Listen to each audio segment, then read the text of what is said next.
Pessoal, tudo bom? Bom, agora vamos ver se eu engreno essas gravações, não é mesmo? Hoje eu estava querendo falar sobre a questão iraniana. É, ninguém, ninguém realmente gosta de ver uma guerra. E porque existem tantas pessoas inocentes, né, nesses combates, nessas coisas, morrem tantos inocentes.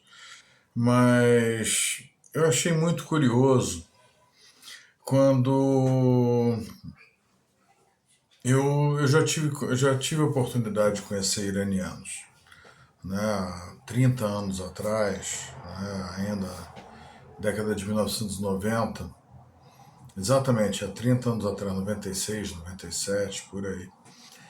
E cidadãos comuns, tá?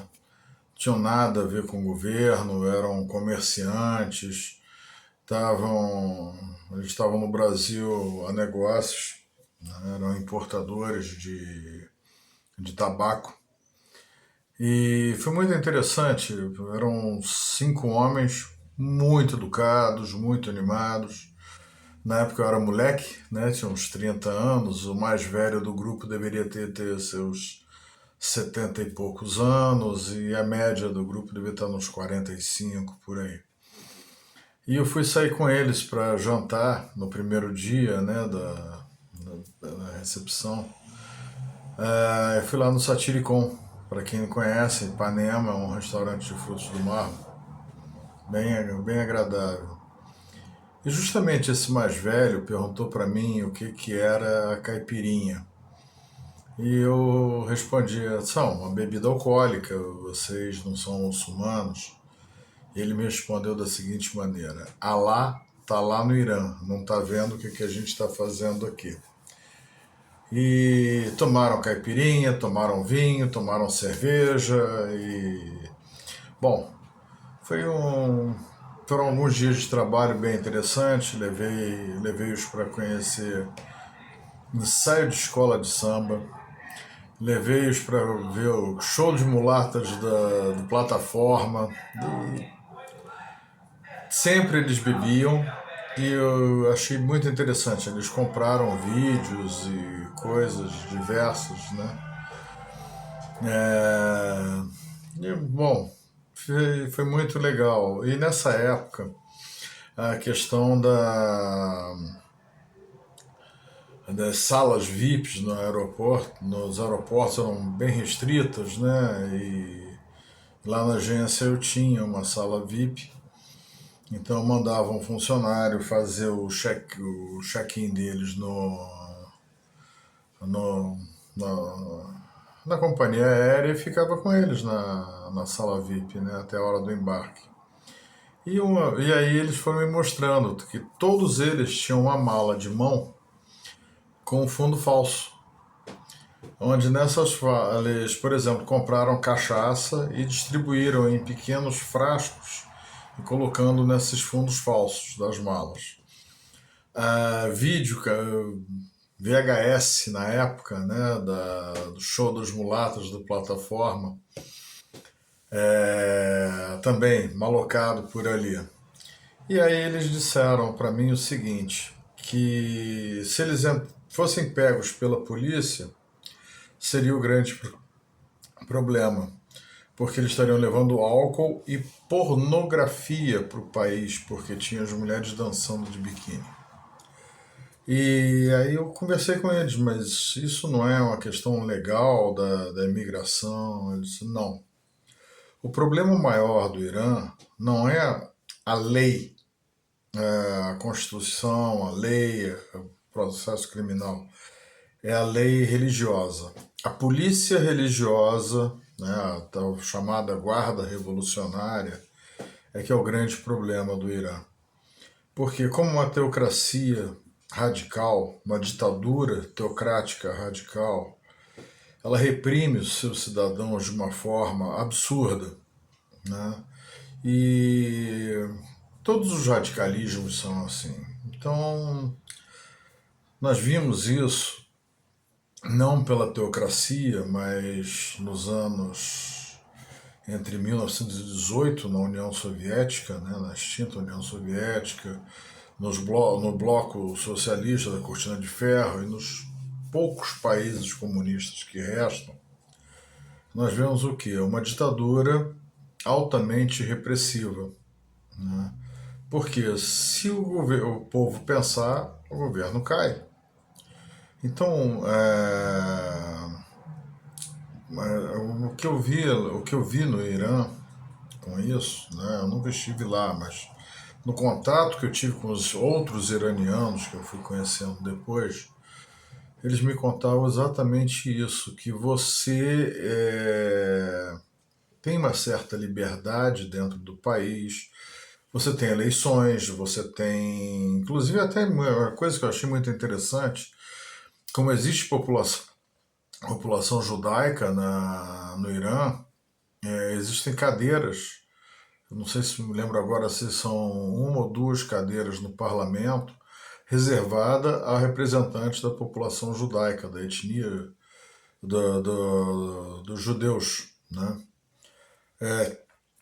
Eu achei até interessante, né, num país tão ditatorial dentro da Sharia, aceitar esse tipo de coisa. E aí eu fui entender que o Irã não é contra os judeus, ele é contra Israel, tá? E outra coisa, o fundamentalismo islâmico diz que eles são os donos da verdade. Então, esses radicais, eles dizem que não tem problema nenhum em matar os infiéis. Se você não quer se converter, você é um infiel e você tem que morrer. Agora imagina quando o seu próprio povo questiona essa questão dessa rigidez da Sharia, não é? E é morto. E isso que me chamou muita atenção. 43 mil iranianos foram mortos em menos de uma semana em protestos pacíficos. Não tinha ninguém armado, não tinha ninguém tentando derrubar o governo, né? Eram protestos pacíficos. Qual foi a posição do Itamaraty? O silêncio ensurdecedor. Sabe, ninguém protestou contra isso, ninguém protestou contra a falta de democracia, contra a violência sofrida pelos iranianos, pelo povo que não concordava com essas coisas, essa teocracia, que é uma teocracia que mata aqueles que são gays, que mata as pessoas que desafiam a lei da Sharia, que uma mulher vale menos do que um cão, né? Como tem no discurso, inclusive, do Khamenei, né? Falando que a mulher vale menos do que um cão, só tem a forma humana para poder servir ao homem como ele gosta. E não há protesto de feministas, não há protestos de gays, não há protestos sabe, das comunidades de defesa dos direitos humanos. Isso me chocou. E aí quando matam um Khamenei, como matam os dirigentes dessa cúpula ditatorial iraniana, o Brasil, Israel e os Estados Unidos estão interferindo na política interna do país. Eles que resolvam o problema deles. Isso é um ataque à soberania. Que soberania você tem quando você tem uma ditadura? Sabe? Então, é, para mim, é lógico, eu não fico querendo ver uma guerra. E outra coisa, os iranianos não estão atacando apenas Israel e as tropas americanas, estão atacando alvos civis em países que são aliados da força americana. Né? Então você vê a Arábia Saudita, hotéis bombardeados em Dubai, o aeroporto, onde tem população civil, não foram bases militares. E outra coisa que eu fiquei, não sei, a notícia não está confirmada, mas parece que aquele míssil que caiu na escola feminina, tá, muita gente questiona, mas era sábado, mas o dia do sagrado dos iranianos é sexta-feira, né? Então, aquele míssil que caiu na escola no sábado, na escola feminina, parece que foi um míssil abatido, um míssil defeituoso do próprio Irã. Tá? Foi um míssil que perdeu o controle e caiu ali. Não foi alvo das tropas israelenses ou americanas. Tá? Então, mas é uma notícia ainda não confirmada, eu não posso garantir esse tipo de coisa, mas tudo indica que foi o que aconteceu foi isso. Que realmente só lugares militares ou da cúpula do governo iraniano foram atacados. Por que aquela escola estaria ali? Ou ela estaria do lado de um prédio do governo e houve um erro de cálculo ali? Pode até ser, não vou dizer que foi perfeito, né? Mas isso me fez lembrar quando eu tinha 16 anos, né, 1981. O Irã já tinha se tornado uma república teocrática, com Ayatollah Khomeini. E eu tive a oportunidade de ler o livro verde do Ayatollah Khomeini. E é uma volta à Idade da Pedra, sabe? Os conselhos que ele dá, religiosos ali, as coisas, são, são bárbaras, sabe? Eu acho que nem o homem na Idade da Pedra era tão retrógrado quanto a mentalidade daquele Khomeini. E aí passou a se chamar, né, todo radical de xiita, não sei o quê. Na verdade é curioso, porque os sunitas são mais religiosos ainda do que os xiitas, mas como os xiitas se consideram descendentes diretos de Maomé, eles têm essa coisa de querer impor a vontade deles até sobre os sunitas. Então, essa guerra hoje, por minha opinião e por tudo que eu estou escutando de analistas de geopolítica, não é só uma guerra entre americanos, israelenses e iranianos. O Irã está aproveitando isso para fazer uma guerra contra os sunitas, né? Então você tem núcleos xiitas dentro de países sunitas que estão começando a criar confusão, né? No Líbano, Hezbollah, na Síria, é, no Iraque, que tem alguns grupos milicianos xiitas, né? Que são países de maioria sunita.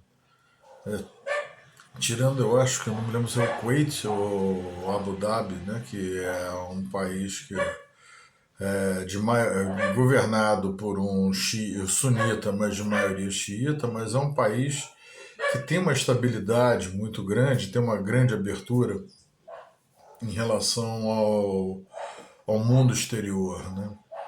Então, eu acho que a gente tem que pensar quais são as consequências disso. Eu acho que isso deve se tornar um conflito, opinião minha, tá? Deve se tornar um conflito local, brabo, tá? Vai haver muita fogo cruzado aí e eu acho que a gente tem que rezar pelos civis, tá? E dentre os civis no Irã existem aqueles que acreditam piamente no xiismo radical, né, no fundamentalista. Então, como se dará o final dessa guerra? Isso é imprevisível, né? O filho do Reza Parlev já mostrou que quer voltar para o Irã e fazer essa transição governamental, né? E muita gente não vai lembrar, porque muitos não eram nem nascidos, mas o que causou essa revolução em 79, quando Khomeini chegou lá no Irã, é que quem dominava a economia iraniana eram as petroleiras americanas. Tá? Uma vez eu vi uns dados, lógico que o país tinha um progresso, tinha universidades, tinha uma vida ocidentalizada, tá? Mas O Shah do Irã, na época, né, o Reza Pahlavi, ele era uma marionete das petroleiras americanas, né? Então, isso gerava uma pobreza muito grande em várias camadas do país e alguns grupos de privilegiados. Hoje, o Irã é um país desenvolvido, né, principalmente na área de tecnologia, de cultura, mas é um país masculino, né, baseado.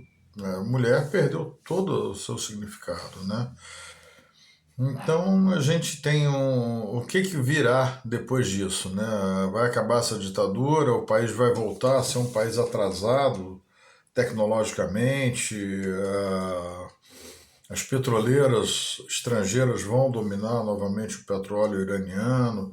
O que que vai acontecer depois disso, né? Não quero determinar que vai ser o imperialismo americano que vai dominar, o novo Shah vem por aí, vai acabar. Não sei se será uma coisa pacífica. Isso está me causando preocupação e tristeza, porque conheci poucos iranianos, pouquíssimos, né? Alguns são refugiados aqui no Brasil, fugiram daquela loucura lá, mas eu espero que seja uma coisa rápida, que seja uma transição tranquila e que o povo realmente seja liberto dessa loucura, dessa teocracia violenta desse radicalismo fundamentalista xiita, né? Então, esse é o recado de hoje, tá bom? Um abraço a todos.